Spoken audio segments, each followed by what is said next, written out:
अस्सलाम वालेकुम, आप देख रहे हैं पाकिस्तान टुनाइट। मैं हूं सैयद समर अब्बास। इंतखाबात में अब सिर्फ 33 रोज रह गए हैं और आज सेनेट ऑफ पाकिस्तान से एक रेजोल्यूशन पास हुई जिसमें इंतखाबात को मुलतवी करने का कहा गया है। आज सेनेट ऑफ पाकिस्तान में सिर्फ 14 सेनेटर्स मौजूद थे। जुम्मे के बाद जब अचानक से सेनेट का इजलास बुलाया गया, अमूमन जुम्मे के बाद सेनेट की कार्रवाई नहीं रखी जाती, लेकिन आज जुम्मे के बाद 2 बजे कार्रवाई रख दी गई थी और इत्तफाक से वही चंद सेनेटर्स मौजूद थे जो कि इस रेजोल्यूशन को जिन्होंने सपोर्ट करना था या लेके आना था, और सेनेटर दिलावर की करारदाद पर 12 सेनेटर्स की हिमायत के साथ ये रेजोल्यूशन पास हुई है कि जिसमें मुतालबा किया गया है कि मुल्क में खैबर पख्तूनख्वा और बलूचिस्तान के कुछ इलाकों में सर्दी होती है, बर्फ होती है, लोग वोट नहीं डाल सकेंगे, टर्न आउट कम होगा। दूसरी वजह जो रेजोल्यूशन के अंदर बयान की गई है सिक्योरिटी सूरत हाल के हवाले से कि केपी और बलूचिस्तान में सिक्योरिटी सूरत हाल ठीक नहीं है। कई रहनुमाओं को उनके ऊपर अटैक हो चुके हैं, कई को धमकियां मिल चुकी हैं, कई को थ्रेट अलर्ट्स मिल चुके हैं, इसलिए इंतखाबात को मुलतवी किया जाए। तीसरी वजह जो उस पर बयान की गई है वो है कोविड की, कोरोना फैल चुका है, इसलिए मुल्क में इंतखाबात को मुलतवी किया जाए। ये रेजोल्यूशन आज पास हो गई, बहुत कम अरकान मौजूद थे और इसमें हैरानकुन बात यह है जो रिपोर्ट की जा रही है कि पीपल्स पार्टी और तहरीक इंसाफ के सेनेटर एक मौजूद थे, लेकिन वो खामोश रहे, उन्होंने मुखालफत नहीं की। सिर्फ नून लीग के सेनेटर अफनानुल्लाह ने मुखालफत की इस करारदाद की, और जो निगरान वज़ीर इत्तलात हैं उन्होंने इसकी मुखालफत की। ये रेजोल्यूशन क्यों आई, इसका मकसद क्या था, इसके पीछे क्या प्लान था, बात करेंगे। हमें प्रोग्राम में ज्वाइन किया है चारों इंपॉर्टेंट सेनेटर्स ने, हमारे साथ मौजूद हैं मुस्लिम सेनेटर अफनानुल्लाह साहब, हमारे साथ मौजूद है पाकिस्तान पीपल्स पार्टी के सेनेटर बैरहमान तंगी साहब, गुरदीप सिंह साहब हमारे साथ मौजूद है पाकिस्तान तहरीक इंसाफ के सेनेटर हैं, और हमारे साथ मौजूद है सेनेटर कौदा बाबर साहब बलूचिस्तान अवामी पार्टी के, जिन्होंने इस रेजोल्यूशन को सपोर्ट किया। बहुत शुक्रिया आप चारों मेहमानों का, आपने प्रोग्राम में कीमती वक्त दिया। सबसे पहले तो जरा बात करते हैं बैरहमान तंगी साहब, आपकी तरफ आते हैं, इससे पहले कि पीटीआई की तरफ हम, आप और तहरीक इंसाफ, ये दो वो जमातें हैं जो कि मुल्क के अंदर सबसे ज्यादा इंतखाबात की बात कर रही हैं। आज एक रेजोल्यूशन आती है इंतखाबात के मुलतवी किए जाने के हवाले से, लेकिन आप भी खामोश रहते हैं। जो रिपोर्ट सेनेट से आई है हमारे पास, और गुरदीप सिंह साहब भी खामोश रहे। पहले जरा तंगी साहब आप अपना जवाब दे दें कि आपने मुखालफत क्यों नहीं की बरमला इस रेजोल्यूशन की। बिस्मिल्लाहिर्रहमानिर्रहीम। देखिए, जहाँ तक इस रिज़ोल्यूशन का ताल्लुक़ है तो इस रिज़ोल्यूशन को लाने के लिए ना एजेंडे पे ये था और ना पहले सेशन में 10:30 बजे शुरू हुआ था, न किसी को पता था। लेकिन कुछ साथियों ने कहा था कि हमारी तकरीर रह गई हैं, तो चेयरमैन सेनेट ने कहा था कि 2 बजे के बाद दोबारा सेशन होगा।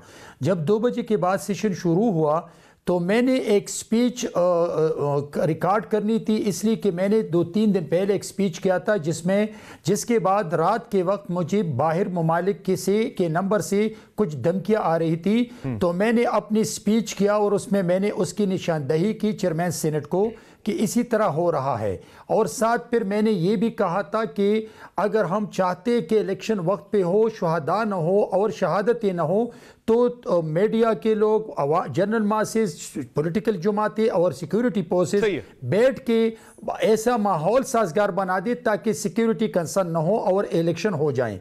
ये मेरी स्पीच था, ख़त्म हुआ। मेरी स्पीच के बाद सेनेटर दिलावर खान साहब का एक रिजोल्यूशन उसने रिक्वेस्ट की चेयरमैन सेनेट को, जो कि मैं तो ऑन ओथ कह सकता हूं कि मुझे पता नहीं था, लेकिन मैं भी कि उनके साथियों की, उनके हमख्यालों को पता था।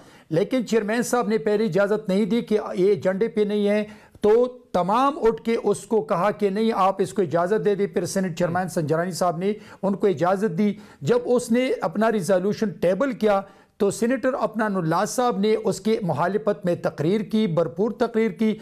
उसकी तकरीर के बाद उस पर वोटिंग हो गई। वोटिंग के बाद उसकी तरफ से यह आ गया, हमारी तरफ से जो 3 सेनेटर्स थे, सेनेटर अफनानुल्लाह साहब, मैं और गुरदीप सिंह पीछे बैठे थे। डेमोक्रेटिक प्रोसेस में यस और नो होता है, उसने यस किया। 12-13 जितने भी सेनेटर शरीर इमाम साहब कह रही है कि हम वीडियो देखेंगे, शरीर इमाम साहब कह रही है हम वीडियो देखेंगे सेनेट की कार्रवाई की, देख के बैरहमान तंगी साहब से वजाहत उनसे जारी करेंगे कि भाई आपने क्यों वहां पे मुखालफत नहीं की इसकी खुल के। ठीक है, मैं जरा इस पे मजीद बात भी करूंगा। देखिए मेरी बात सुने, मेरी मुखालिफ जी बोले। मेरी मुखालिफत यह है कि जब यस की तरफ से हमारा आ गया तो हमने नो कहा। अभी मेरे चीखने चिल्लाने से कोई भी मैं रिजोल्यूशन न मना कर सकता था, न मैं उसको फेल करवा सकता था, बल्कि मेरा जो हक बनता था, अफनानुल्लाह साहब ने मुखालफत तो की, बड़ी खुल के की, हमने उसी वक्त। अफनानुल्लाह साहब आपकी तरफ में आता हूं, जरा गुरदीप सिंह साहब आपके बारे में भी आ रहा है कि आपने भी मुखालफत नहीं की। जो रिपोर्टर वहां पे मौजूद थे, सेनेट की कार्रवाई कवर कर रहे थे, उनसे मैंने पूछा है बारहा, 2-3 लोगों से मेरी बात हुई, वो कहते हैं कि नहीं की गई मुखालफत, आपकी तरफ से खामोशी इख्तियार की गई। क्या वजह है सर इसकी? आपकी पार्टी तो सबसे ज्यादा इंतखाबात के निकात पे जोर दे रही है। हेलो जी गुरदीप सिंह साहब। वाहिगुरू जी का खालसा, वाहिगुरू जी की फतेह। सबसे पहले तो मैं आपको ये कहना चाहता हूँ कि जिस तरह मीडिया के भाई हमारे जो है ना वो गलत तासुर देते हैं, तो सबसे पहले मैं उनका जो है ना इस बात पे मैं उनको जो है ना कंडम करता हूँ, क्योंकि इस तरह बातें नहीं करना चाहिए। देखिए, हमने तीनों सेनेटरों ने मिलके हमने जब उन्होंने वोटिंग का एक एक कर दिया तो हमने नो कहा है, और हमने एक बार नहीं कहा, हमने 3 बार कहा है कि नो नो नो, हम इसको एक्सेप्ट नहीं करते हैं। तो लेकिन उन्होंने जिस तरह रेजोल्यूशन को पास किया तो वो तो सब आप लोगों के सामने था। एंड में जब मैं तो जा भी रहा था, लेकिन मुझे तो पता भी नहीं था कि रेजोल्यूशन ला रहे हैं, लेकिन मैं उठ भी गया तो चेयरमैन साहब ने मुझे फिर भी बुला दिया कि आप बैठ जाएं, तो मैं फिर बैठ गया दोबारा। हमें तो ये पता भी नहीं था कि ये कौन सा रेजोल्यूशन लेके आ रहे हैं। तो उसके बाद जब रेजोल्यूशन आया तो उसके खिलाफ हम तीनों सेनेटरों ने मिलके हमने नो कहा। लेकिन अफनान साहब की आवाज तो बड़ी लाउड एंड क्लियर जो सबने सुनी है, शायद आपकी आवाज नहीं पहुंची रिपोर्टर तक। जिस तरह काम वो चलाते हैं तो जाहिर बात है। मैं जरा पूछ लेता हूँ अफनान साहब से भी पूछ लेते हैं जरा। अफनान साहब आपने तो और ये सर आपका पॉइंट आ गया, मैं दोबारा आपकी तरफ आऊंगा गुरदीप सिंह, मैं दोबारा आपकी तरफ आऊंगा। अफनान साहब क्या हुआ, ये सारी कहानी क्या हुई? आपका तो हमें पता है, रिपोर्टर ने रिपोर्ट किया कि आपने भरपूर मुखालफत की। क्या पीपल्स पार्टी तरीके से आपने मुखालफत नहीं की या की है? वो तो क्लेम करे हमने की, आपके साथ बराबर मुखालफत की है, नो कहा हमने। देखिए, जहाँ तक मामला तहरीक इंसाफ का है, वो तो जो है उनके कुछ सेनेटर उधर बैठे हुए थे जब उधर से दूसरी तरफ से नो की सॉरी यस की जब आए की आवाज़ आई है, तो ये इनके अलावा और भी सेनेटर्स थे पीटीआई के जो उधर उस तरफ बैठे थे और उन्होंने कौन से थे की थी। मुझे जो है एक तो कुछ इंडिपेंडेंट जो इनके रहे सेनेटर हिदायत थे, उन्होंने तो हिमायत की है ना इसकी। हाँ, हिमायत की बात ही कर रहा हूँ, जिन्होंने हिमायत की पीटीआई के जिन्होंने हिमायत की है, तो वो जो है, और इस तरह और भी कुछ इनके सेनेटर्स थे जो उधर बैठे थे, वो वीडियो मौजूद है, आप उसमें देख सकते हैं। तो और जहाँ तक जो है वो देखिए, मैं तो ज़ाहिर मीडिया ने इसको रिपोर्ट करना था, मैं बहुत ज़्यादा तवज्जो दे रहा था जो तकरीर थी उसके ऊपर, जो मैंने अपना जवाब कंपोज करना था उसके ऊपर। तो पीछे जो है वो तो ज़ाहिर है ये जो कह रहे हैं साहिबान उनकी बात ठीक होगी, मैं इसको ज़ाहिर है मैं तो जो है नहीं वो कह रहा, लेकिन मैं तो मुझे जो महसूस हुआ वो यही था कि जैसे मैं अकेला ही था। सही है। तो जहाँ तक आपको महसूस हुआ आप अकेले थे? जी, मुझे ये हुआ, हो सकता है मैं गलत महसूस हुआ, लेकिन मुझे महसूस यही हुआ। सही है। तो जहाँ तक मामला है, ये बात ठीक कह रहे हैं कि जो है वो एजेंडे में नहीं था, और मैं भी जो है वो क्योंकि जुम्मे के बाद नॉर्मली इजलास होता नहीं है, तो मेरा भी यही ख्याल था कि अब जुम्मे के बाद इजलास नहीं होगा तो वो तो आज आप कैसे रुके जब अमूमन ये इजलास मेरे ज़हन में भी ये सवाल उठ रहा था कि अमूमन इजलास जुम्मे के बाद नहीं हुआ करता, आज आप कैसे रुक गए वहां पे? वो इसलिए रुक गए क्योंकि मेरी एक मीटिंग थी, उसमें कुछ टाइम था, तो मैंने सोचा कि फिर मैं इजलास में बैठा रहता हूँ उस वक्त तक, तो मैं इसलिए वहां पे इत्तेफाक से वहां पे पहुंच गया, वरना तो मैं तो अदरवाइज वहां पे होता ही ना, क्योंकि एजेंडे में तो देखिए, जब ये बड़ी इंपॉर्टेंट एक और चीज है, मैं आपको बता दूं। ठीक। जब चेयरमैन सेनेट ने ये कहा कि हम इजलास जुम्मे के बाद करेंगे, उसकी बुनियादी वजह ये थी कि सेनेटर फौजिया अरशद तकरीर करना चाहती थी, तो चेयरमैन ने कहा नहीं टाइम नहीं है, तो हम उसके बाद करेंगे। हालांकि उन्होंने इंसिस्ट किया, उन्होंने फिर भी कहा कि बाद में करेंगे, इस वजह से फिर ये जो हमें नजर आया वो ये हुआ था। चले मैं इस पे दोबारा तो जरा सेनेटर कौदा बाबर साहब, ऐसा क्या हो गया है मुल्क के अंदर के आपकी पार्टी की, यानी आपकी पार्टी ने भी, आपने भी भरपूर सपोर्ट की कि भाई इंतखाबात को मुलतवी किया जाना चाहिए, आपने इस रेजोल्यूशन को भरपूर तरीके से आपने सपोर्ट किया। और दूसरा मुझे ये बता दें कि आपको सेनेटर दिलावर साहब ने कब कम्युनिकेट किया कि वो ये रेजोल्यूशन लाना चाह रहे हैं? जी, आपके दोनों सवालों का जवाब देने से पहले अस्सलाम वालेकुम जी, आपका बहुत शुक्रिया। देखें, मेरे दोस्तों का आपने तो क्लास ले ली है, उनको कह रहे हैं, उनकी पार्टी वाले उनसे पूछ रहे हैं, लोग पूछ रहे हैं, लेकिन अगर उन्होंने मुखालफत की नहीं की, वो वहाँ मौजूद थे, खामोश रहे या उन्होंने ना कहा, ये तो देखें हमारे सेनेट का एक रेजोल्यूशन था, उसमें तो ये से कानूनी चीजें थी और हमारा हक था कि हम अपनी बात पाकिस्तान की आवाम तक पहुंचाते, जो हमने पहुंचाई। देखिए, पहली बात यह है कि हमें दिलावर खान साहब ने कल रात को अप्रोच किया, हमसे बात की, और हमारी पहले से ही, इससे पहले ये नहीं कि कल रात की बात है सिर्फ, उससे पहले से ही हम लोगों को ये था कि हमारे लोगों को अब थ्रेट अलर्ट इशू कर दिया जाता है जी, कि आपको खतरात हैं जिंदगी के, उसकी सिक्योरिटी का बंदोबस्त कोई नहीं करता। आज इन तीनों साहिबान के अलावा, मेरे कुलीग्स के अलावा भी जो वहां पर मिनिस्टर साहब मौजूद थे, सोलंकी साहब, उन्होंने भी मुखालफत की, उन्होंने भी मुखालफत की इस करारदाद की, लेकिन हमने उनको भी ये कहा कि आप हमें सिक्योरिटी दें और चीजें सही करें, आप इलेक्शन करा दें, आप अपने हमारे चमन में, हमारे ज़ियारत में, हमारे जो सर्द इलाके हैं KPK के, वहाँ पर आप लोग गैस पहुँचा दें। वहाँ के लोग जो अभी माइग्रेट करके चले जा चुके हैं उनको आप जगह दे दें, उनको सहूलतें दे दें ताकि वो रहें, ताकि वहाँ के लोगों की नुमाइंदगी हो सके। तो फिर आप इलेक्शन करा दें। आप इलेक्शन उन तारीखों में करा रहे हो जहाँ पे बहुत सारे इशूज हैं। अब आप देखें ना, मौलाना फजलुर रहमान साहब, मोहसिन दुम्मर साहब, क्या नाम है उनका, मोहसिन क्या, वो उन पे हमले कर रहे हैं, उन पे हमले किए जा रहे हैं के ऊपर मोहसिन दावड़। लेकिन सर मुझे ये बताएं कोदा बाबर साहब के, एक तो आप तो बता रहे हैं कि आपको कल रात बताया था सेनेटर दिलावर साहब ने कि वो ये रेजोल्यूशन पास करने ये रेजोल्यूशन पेश करने जा रहे हैं। क्या इस रेजोल्यूशन के पेश होने से मुतल्लिक सादिक संजरानी साहब भी लूप में थे? नहीं, बिल्कुल नहीं थे। वो सादिक संजरानी साहब का क्या लेना देना। हमारी पार्टी, अलबत्ता हमने अपनी पार्टी से आज दोपहर को, सुबह को जब हम पहुंचे वहां पर, हमने एक मीटिंग कॉल की। हम अपने पार्टी के तमाम मेंबरान बैठे, हमने इस पर मुकम्मल डिस्कशंस करने के बाद जाकर उनको सपोर्ट किया है। उससे पहले तो हम उनको सपोर्ट भी नहीं कर रहे थे। उन्होंने कल रात को हमें ये पेशकश की कि ये सारी चीजें हैं, हम ये पेश करना चाहते हैं। हमने उनको कहा कि आप बताएं आप किस ग्राउंड पे पेश करना चाहते हैं। फिर उन्होंने हमारे साथ अपना करारदाद शेयर किया। करारदाद शेयर करने के बाद तब हम लोगों को आइडिया हो कि ये तो हमारी बातें कर रहे हैं। अच्छा। देखिए, मैंने आज एक तकरीर में बात की थी। ये मुझे बताएं सर के सर मुझे ये बताएं, सर आपकी बात काट रहा हूँ कि ये जो सेनेटर दिलावर साहब हैं वो तो डायरेक्टली इलेक्शन कॉन्टेस्ट नहीं करते, उनका क्या इसमें इंटरेस्ट है कि इंतखाबात मुलतवी हो जाएं? देखिए, डायरेक्टली इलेक्शन तो मैंने भी कंटेस्ट नहीं किया ना, डायरेक्ट इलेक्शन, लेकिन मेरी फैमिली के मेंबर नहीं, लेकिन आपकी पार्टी, सर आपकी पार्टी भी है ना, आप एक सियासी जमात से हैं, वो तो इंडिपेंडेंट हैं, उनकी तो पार्टी भी कोई नहीं है सर इलेक्शन कॉन्टेस्ट कर रही है। उनके बच्चे इलेक्शन कॉन्टेस्ट कर रहे हैं इस बार। किस पार्टी से कर रहे हैं? मुझे ये एग्जैक्टली नहीं पता, लेकिन उनके बच्चे कर रहे हैं, कॉन्टेस्ट कर रहे हैं उनके बच्चे। अब आप एक बात सुने, मेरी इत्तलात के मुताबिक तो उनके बच्चे शायद JUI से इलेक्शन कॉन्टेस्ट कर रहे हैं। शायद कर रहे होंगे, मुझे आइडिया नहीं है उनकी बच्चे किस पार्टी से कर रहे हैं, लेकिन मुझे इतना पता है कि उनके बच्चे भी कर रहे हैं। देखिए, अब एक बाप होने के नाते, एक पाकिस्तानी होने के नाते, हमने अपना सिराज रईसानी, हमारा भाई, हमारा दोस्त, हमने गंवाया पिछले साल। हमें वहां पर खड़े होके अफनान भाई, हमारे भाई हैं, वो कहते हैं जी वो तो मुहतरमा बेनजीर भुट्टो भी तो शहीद हो गई, परवाह नहीं था। बिल्कुल परवाह नहीं था, लेकिन इलेक्शन डिले हुए ना उस दिन, या नहीं हुए इलेक्शन डिले हुए। इसी तरह हम नहीं चाहते किसी भी पॉलिटिकल पार्टी के। सर 2008 में सिक्योरिटी सूरत हाल आज से बहुत ज्यादा खराब थी। 2013 में इवन सिक्योरिटी सूरत हाल मुल्क के अंदर आज से बहुत ज्यादा खराब थी, तब भी इंतखाबात हुए। आज आप क्यों इंतखाबात का इल्तवा चाह रहे हैं? आज इतने बुरे हालात नहीं है जितने पेंट किए जा रहे हैं। 2008 से भी बुरे हालात हैं पाकिस्तान में। अगर आपको हालात का पता नहीं है, यही मैंने अपनी तकरीर में कहा था। मैंने उनको कहा था कि आप जरा बता दें कि आप क्या पाकिस्तान देखते हैं। आप वो पाकिस्तान देखते हैं जो पंजाब के शहरों में या सिंध के शहरों में, या आप मैं भी कोयटा, मैं भी बलोचिस्तान से होके आया हूँ, बाकी मैंने शहर भी विजिट किए हैं।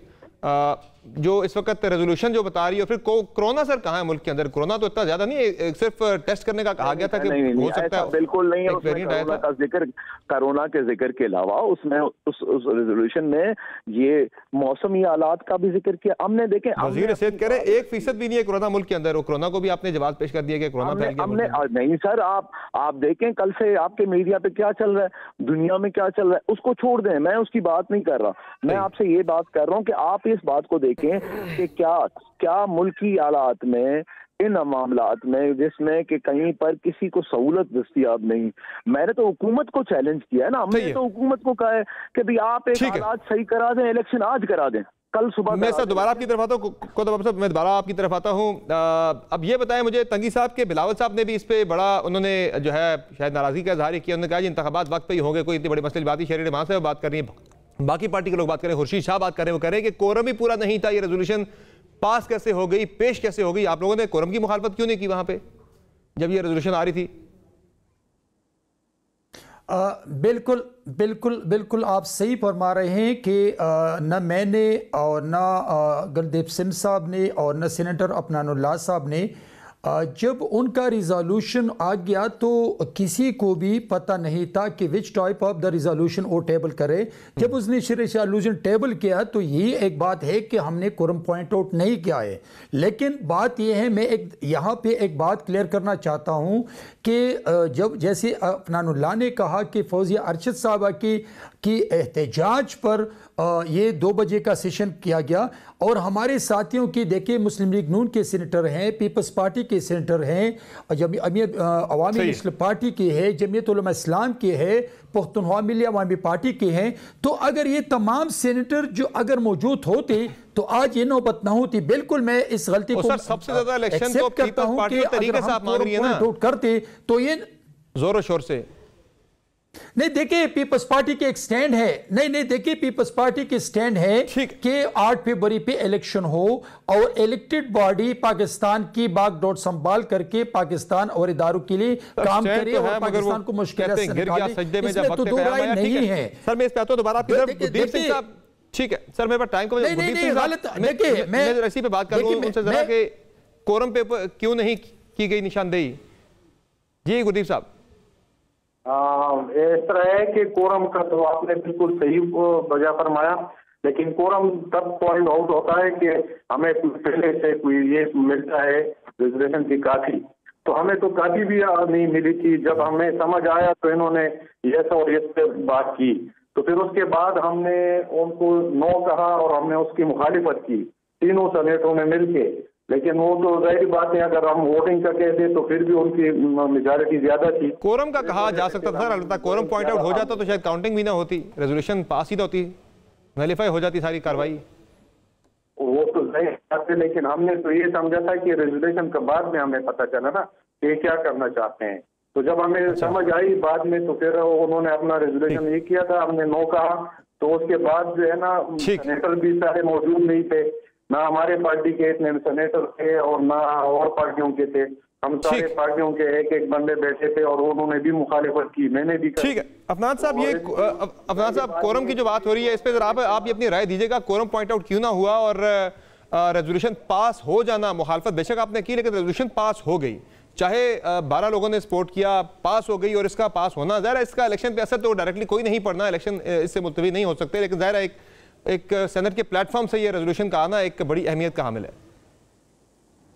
देखिए मैंने जो है वो एक तो वजह ये थी कि मैं एक्सपेक्ट नहीं कर रहा था कि कोई एजेंडा ऐसा होगा। मेरा ख्याल था कि जो रूटीन की तकरीरें वगैरह हैं वो होंगी और उसके बाद जो है वो सेशन प्रोरोग हो जाएगा और मामला ख़त्म हो जाएगा।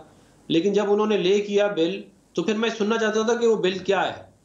तो मेरी तवज्जो उस बिल के ऊपर और उनकी तकरीर के ऊपर थी, सॉरी जो रेजोल्यूशन के ऊपर और उनकी तकरीर के ऊपर सेनेटर दिलावर के, और मैं उसका जवाब कंपोज कर रहा था। तो मैं जो सही बात है मेरे जहन में कोरम वाली बात आई ही नहीं, अगर आती तो शायद मैं उस वक्त खड़ा होकर कोरम पॉइंट आउट कर देता। सही है, यानी कि बड़ी आराम के बाद 3 पार्टीज, पीपल्स पार्टी, नून लीग, तहरीक इंसाफ, जो तीनों इस वक्त बड़ी स्टेक होल्डर्स हैं इंतखाबात के अंदर, जो इंतखाबात चाहती भी है मुल्क के अंदर, तीनों के जहन में नहीं आता कोरम वाला मामला। और आपको इसमें अफनान साहब चेयरमैन सेनेट का भी कोई नजर आता है कि वो भी इसमें उनकी मर्जी भी शामिल थी या वो भी लूप में आपको लगता है कि थे? देखिए मैं अभी ये तो स्पेकुलेशन ही हो जाएगी, ये तो इसका जवाब बेहतर जो है वो चेयरमैन सेनेट ही दे सकते हैं। आपकी मैं ऑब्जर्वेशन जानना चाह रहा हूँ। मेरा ख्याल है कि वो तो चाहेंगे कि इलेक्शन जो है वो हो, मेरा ज़ाती तौर पे ख्याल ये है। सही है। तंगी साहब आपकी क्या राय है, वो लूप में थे या नहीं थे? कौन? तंगी साहब जानना चाह रहा हूँ कि लूप में थे चेयरमैन सेनेट या नहीं थे, आपकी क्या ऑब्जर्वेशन है? चेयरमैन सेनेट भी इस रेजोल्यूशन से मुतालिक लूप में थे या नहीं थे?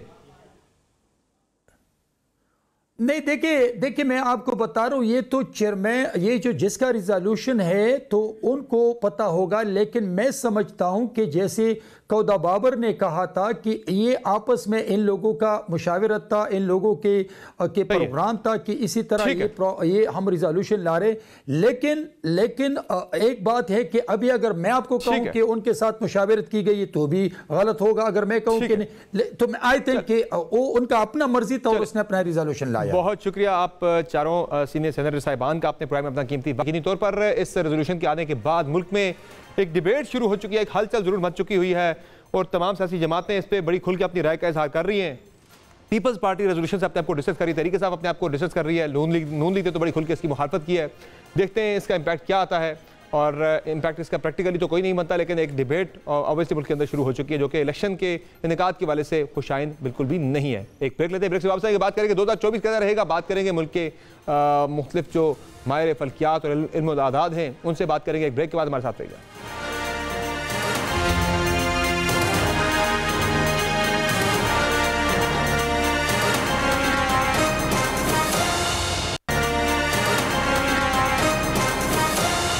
प्रोग्राम में फिर से आपको खुशामदीद कहेंगे। 2024 का आगाज़ हो चुका है और ये साल पाकिस्तान के लिए बहुत ही अहमियत का हामिल है, चूँकि एक और डेमोक्रेटिक ट्रांजिशन होनी है इस साल में।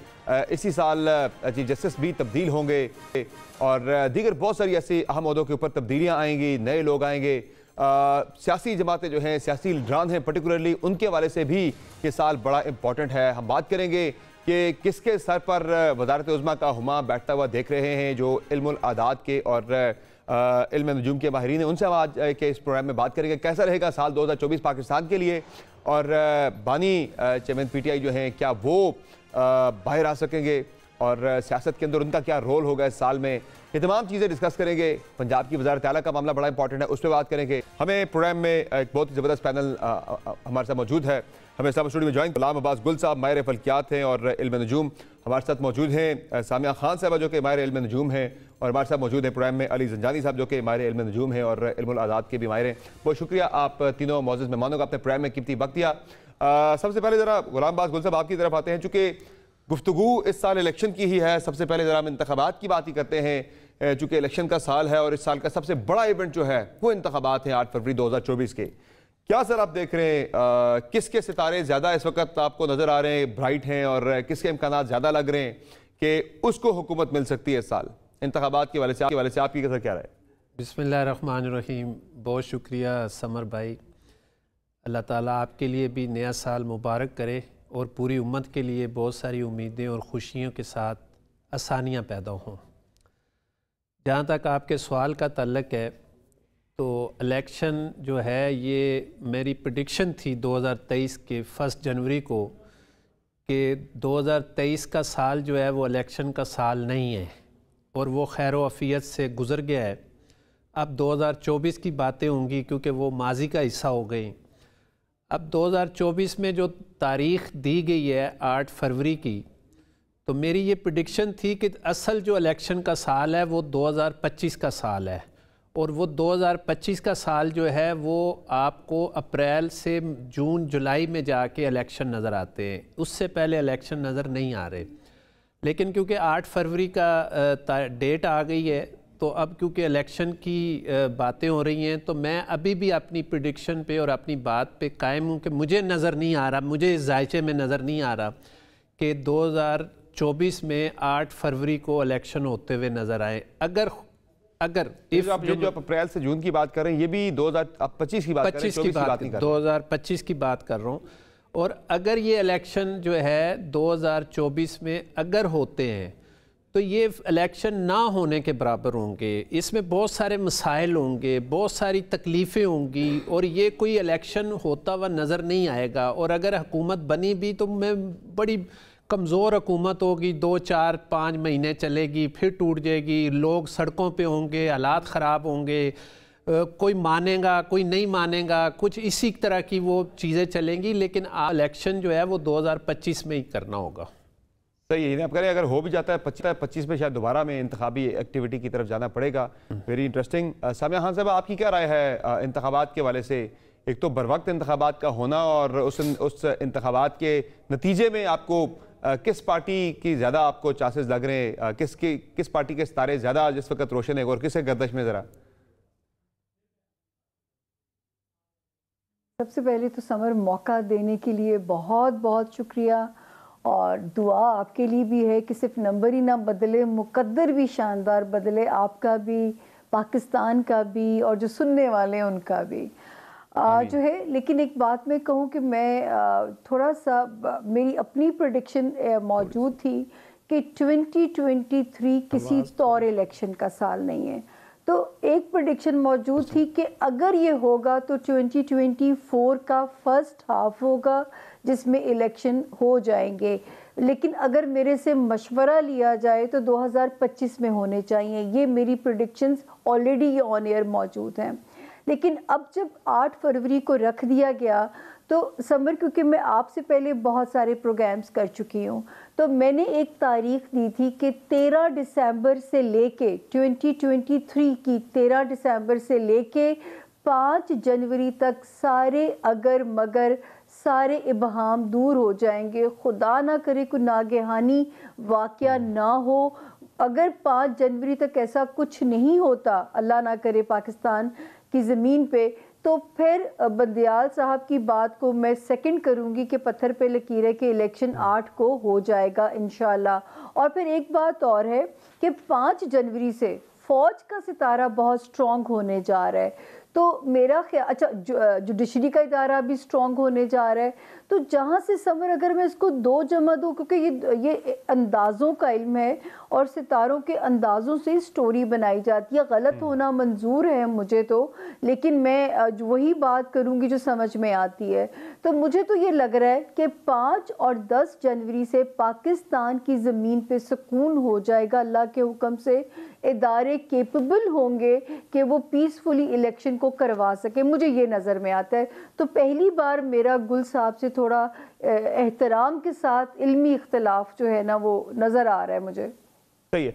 अली जंजानी साहब, आप क्या होता देख रहे हैं इस साल? ज़ाहिर इलेक्शन सबसे बड़ी एक्टिविटी है, उसका होना और उस इलेक्शन के नताइज के हवाले से क्या आपको लगता है किस सियासी जमात के आपको ज़्यादा इम्कानात लग रहे हैं और किसके सितारे आपको गर्दश में दिखाई दे रहे हैं इस इलेक्शन के अंदर?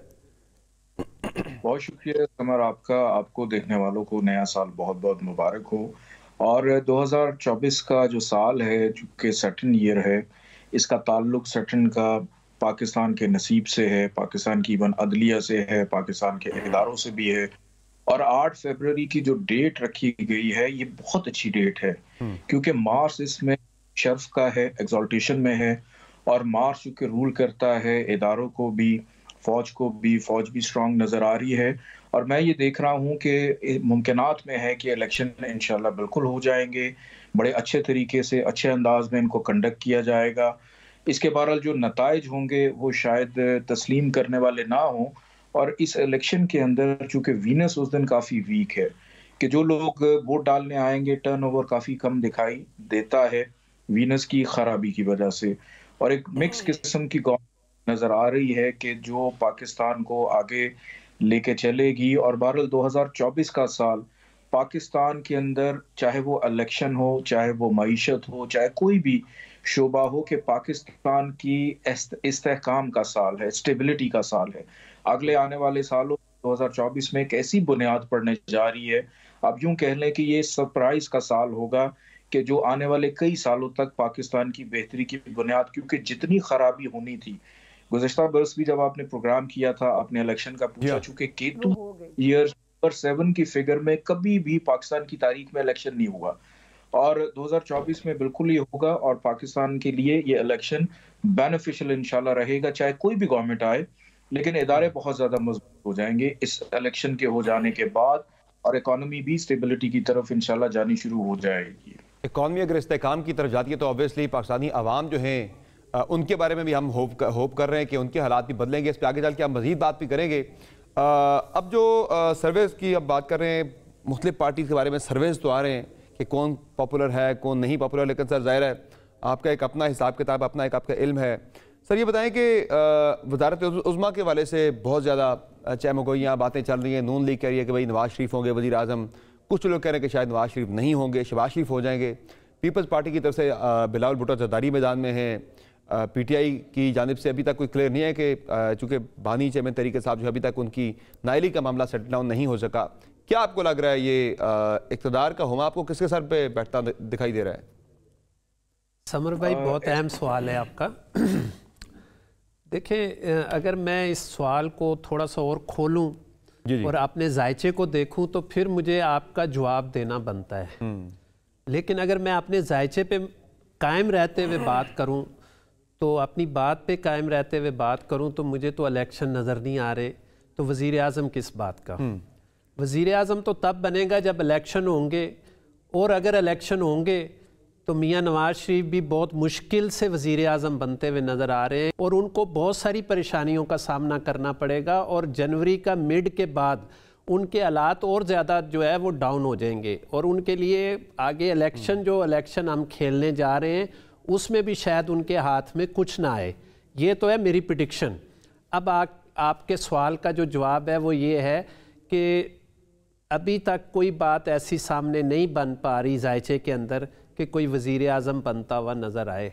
अगर वज़ीर आज़म बनता हुआ नज़र आएगा तो मियाँ नवाज शरीफ के होते हुए कोई वज़ीर आज़म दूसरा नहीं बनेगा। सही है। सामिया खान साहब, आपकी क्या राय है इस बारे से? देखिए, जैसे भी गुल साहब ने जिक्र किया, तो मेरी भी जो 2023 की आखिरी पेशगोई पूरी हुई है वो यही थी कि 22 में कहा था कि 2023 के सेकंड हाफ में नवाज शरीफ साहब मुल्क में वापस आएंगे। कई बार बिस्तर बांधा गया, खोला गया, फाइनली ही लैंडेड।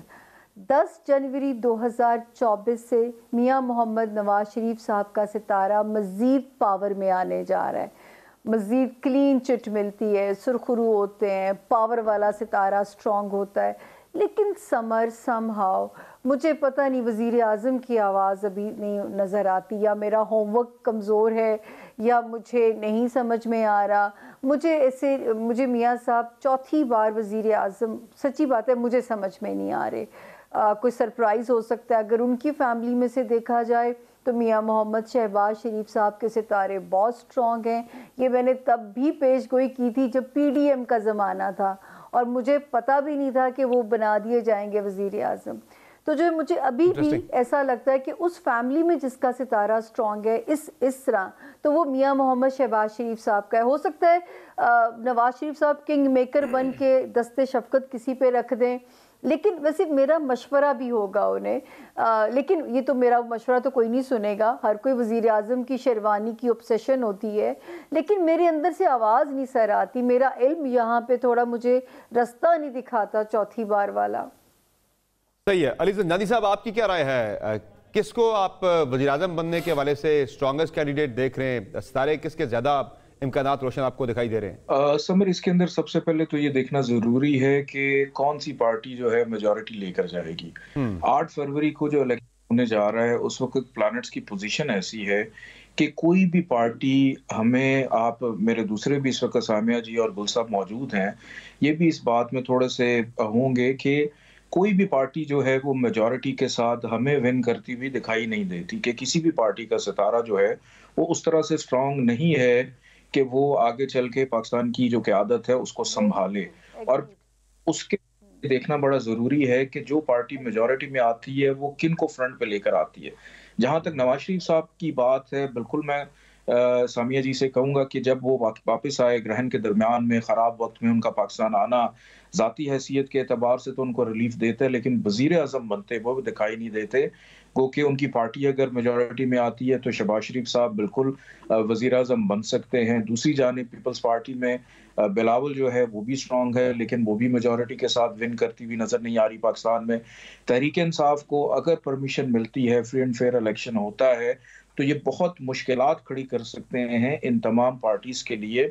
और उसके बाद जब कैंडिडेट सामने हो तो उसमें से हम सेलेक्ट कर सकते हैं सितारों की रोशनी में कि कौन जो है वो पाकिस्तान का प्राइम मिनिस्टर। चूँकि मुझे अभी करंट जितने भी लोग हैं इनमें से कोई वज़ीर आज़म की सीट पर जाता हुआ नज़र नहीं आ रहा, कोई नया नाम ना हो, क्योंकि नवाज शरीफ साहब पहले भी एक्सपेरिमेंट कर चुके हैं खाकान साहब की सूरत, और वो खुश नहीं है उस हवाले से भी। तो वो अपने फैमिली के अलावा किसी और को मेरा नहीं ख्याल के मौका देंगे कि वो आगे आएँ। और अगर तहरीक इंसाफ को मौका मिलता है तो वो बहुत टफ टाइम देगी तमाम पार्टीज को। सही है। और इन सब में से आपको सितारे किसके बेहतर लग रहे हैं? तमाम जो मरकजी लीडरान बड़े, मियाँ नवाज शरीफ, मियाँ शहबाज शरीफ, खान साहब हो गए और बिलावल भुट्टो जरदारी हो गए। शहबाज शरीफ साहब के सितारे स्ट्रॉन्ग हैं, बिलावल के बेहतर हैं, और इन सब में खान साहब का जायचा और उनका सितारा काफी ज्यादा स्ट्रॉन्ग है, बहुत ज्यादा स्ट्रॉन्ग है। सही है, यानी उनकी चीज़ें बेहतर हो सकती हैं। आगे चल के इस पर मज़ीद बात भी करेंगे। मुझे प्रोग्राम में एक ब्रेक लेकर वापस आएंगे, खान साहब के बारे में भी पूछेंगे। और नाज़रीन, मरियम नवाज या अलीम खान पंजाब का वज़ीर आला कौन बनेगा, ये भी एक बड़ा इंटरेस्टिंग सवाल है। इस पर भी बात होगी एक ब्रेक के बाद। हमारे साथ रहिए।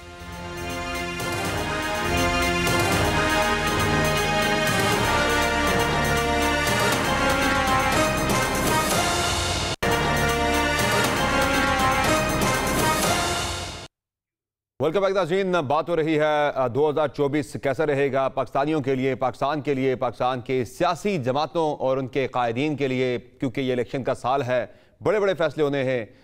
बात करेंगे मज़ीद इस पर, चूँकि हम बात कर रहे थे वज़ारत उज़्मा के वाले से पिछले सेगमेंट में। ज़रा पंजाब की वज़ारत आला भी बड़ी इंपॉर्टेंट एक पोजीशन है वज़ारत उज़्मा के बाद, उस पर बात करते हैं। सर क्या कहेंगे गुल साहब के मरियम नवाज भी एक बड़ी क्लियर कंटेंडर दिखाई दे रही हैं पंजाब की वज़ारत आला के लिए। उधर से अलीम खान साहब जो हैं वो भी बड़े एक स्ट्रॉन्ग कैंडिडेट दिखाई दे रहे हैं। क्या लग रहा है आपको पंजाब की वज़ारत आला के वाले से किसके नाम का कुरा निकल सकता है? देखें, ये मैंने दोनों का जायचा बनाया हुआ है, अलीम खान साहब का भी और मरियम नवाज साहबा का भी। तो दोनों के स्टार इस वक्त बड़ी बेहतर पोजीशन में हैं और बड़े स्ट्रॉन्ग हो रहे हैं। और लेकिन अगर इलेक्शन होता है तो मेरा ख़्याल है कि मरियम नवाज साहबा जो हैं वो उनको एज है पार्टी के हवाले से कि वो एक स्ट्रॉन्ग कैंडिडेट हैं। लेकिन मरियम नवाज साहबा को कोई अभी इतनी जल्दी, मैं समझता हूँ कि जो मेरे पास जायचा है उसमें उनको कोई इतनी बेहतर पोजीशन और इतना बड़ा ओहदा शायद ना मिल पाए, लेकिन उनको और पार्टी में या और जिम्मेदारियाँ मिल सकती हैं। सही है। लेकिन अलीम खान साहब के लिए इलेक्शन बहुत सख्त होगा, बहुत मुश्किल होगा और उनको बहुत मेहनत करनी पड़ेगी क्योंकि वो इतना आसान नहीं है। और पीटीआई से भी किसी का चांस बन सकता है?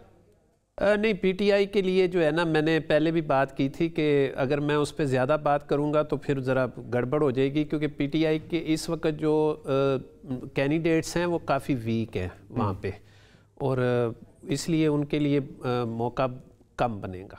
केपी में खैबर पख्तूनख्वा के अंदर आप देख रहे हैं पीटीआई की गवर्नमेंट दोबारा आती हुई? देखिए, वहाँ बड़ा टफ मुकाबला होगा और जेयूआई और पीटीआई के दरमियान एक बड़ा एज टू एज जो है वो मुकाबला होगा, और उसमें पीटीआई को तकरीबन बराबर एज चांस बन सकता है कि वो वज़ीर आलाशिप उनके पास आ जाए। सही है। सामिया खान साहबा, आपकी क्या राय है पंजाब के वाले से, अलीम खान या मरियम नवाज?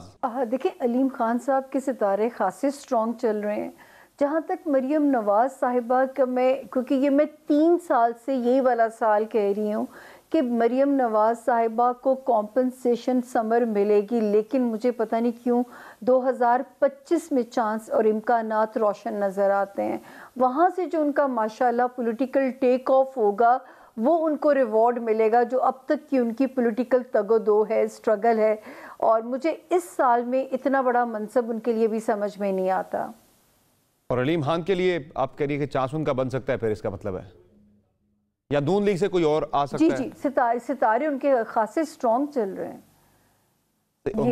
इसका भी इम्कान मौजूद है, लेकिन जो है मरियम नवाज साहिबा के लिए बड़ा मनसब जो है ना वो 2025 से रोशनी नज़र आती है।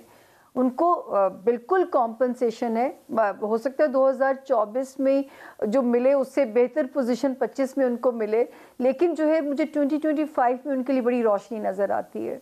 और खैबर पख्तूनख्वा में पीटीआई दोबारा रिपीट कर सकती है? देखिए, जहाँ तक समर तहरीक इंसाफ और बानी तहरीक इंसाफ का ताल्लुक है, सितारे 18 जुलाई 2023 से मैंने कहा था कि सितारे आइसोलेशन में जाने लगे हैं, जहाँ से खान साहब के सितारी, उनके अज़दवाजी ज़िंदगी, उनकी सियासी ज़िंदगी ख़तरे का शिकार होगी। और मैं एक आइसोलेशन का वर्ड यूज़ करती थी।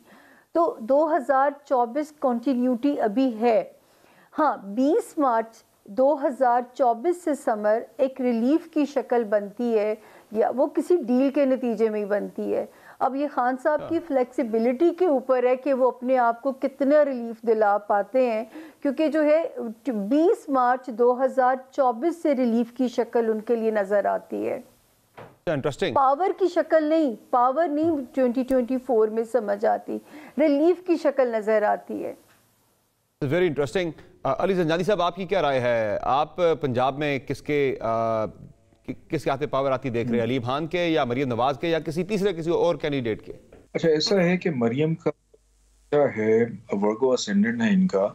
ये पंजाब की बजाय अगर वफाक में अपने किरदार को निभाएं तो बहुत चांसेस हैं वहाँ पे इनको इज्जत भी मिलेगी, कोई रुतबा भी मिल सकता है। लेकिन पंजाब की हद तक अगर देखा जाए तो नज़र नहीं आता कि 2024 के इलेक्शन के फौरी बाद इनको किसी बड़े मनसब पे बैठा दिया जाए या इनको सीएम बना दिया जाए, उसके इम्कानात कम हैं।